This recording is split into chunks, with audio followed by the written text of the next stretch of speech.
আমাদের দেশে একটা ফ্যাসিস্ট ছিল না? ওই ফ্যাসিস্ট ঘরে ঘরে বিদ্যুৎ দিয়েছিল,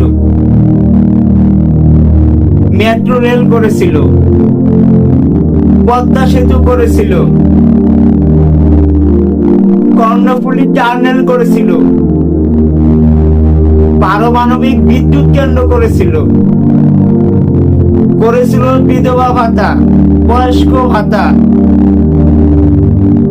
করেছিল চিকিৎসা ভাতা, করেছিল উপবৃত্তি, কৃষক যেন ন্যায্য মূল্যে সার পায়, সারের ব্যবস্থা। ওই ফ্যাসিস্ট তার স্বপ্ন ছিল বাংলাদেশকে উন্নয়ন করা, বাংলাদেশকে একটা উন্নয়নশীল দেশে রূপান্তর করা। স্যার, আপনি তো ফ্যাসিস্ট না স্যার? ওই ফ্যাসিস্ট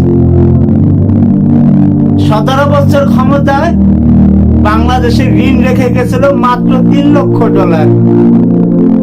স্যার, আপনি তো ফ্যাসিস্ট না?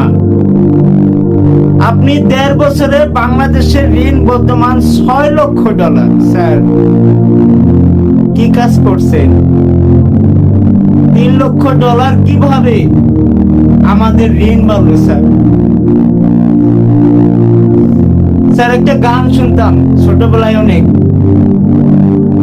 বিদ্যালয় মোদের বিদ্যালয়, এখানে সভ্যতারই ফুল ফুটানো হয়, যেখানে জ্ঞানের আলো মশাল জ্বলে, হয় রে সূর্যোদয়, হয় রে সূর্যোদয়। বিদ্যালয় মোদের বিদ্যালয়, এখানে সভ্যতারই ফুল ফুটানো হয়। স্যার, আপনার সভ্যতা কোথায়? আপনি বলে শিক্ষিত মানুষ, এই আপনার সভ্যতা। ওই ফ্যাসিস্ট যদি ওই জামাত শিবিরের মতো রাজাকারকে নিষিদ্ধ করে যদি আপনি বলে থাকেন যে মানুষের ভোটাধিকার হরণ করেছে ওই ফ্যাসিস্ট, স্যার বাংলাদেশের 50% মানুষ ওই ফ্যাসিস্টকে ভালোবাসে, তাহলে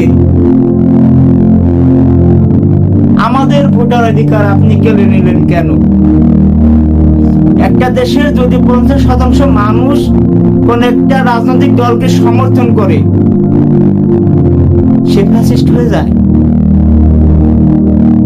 বাংলাদেশে যদি এখনো আওয়ামী লীগ নির্বাচন করে, আওয়ামী লীগ মিনিমাম 200 সিট পাবে, তারা ফ্যাসিস্ট।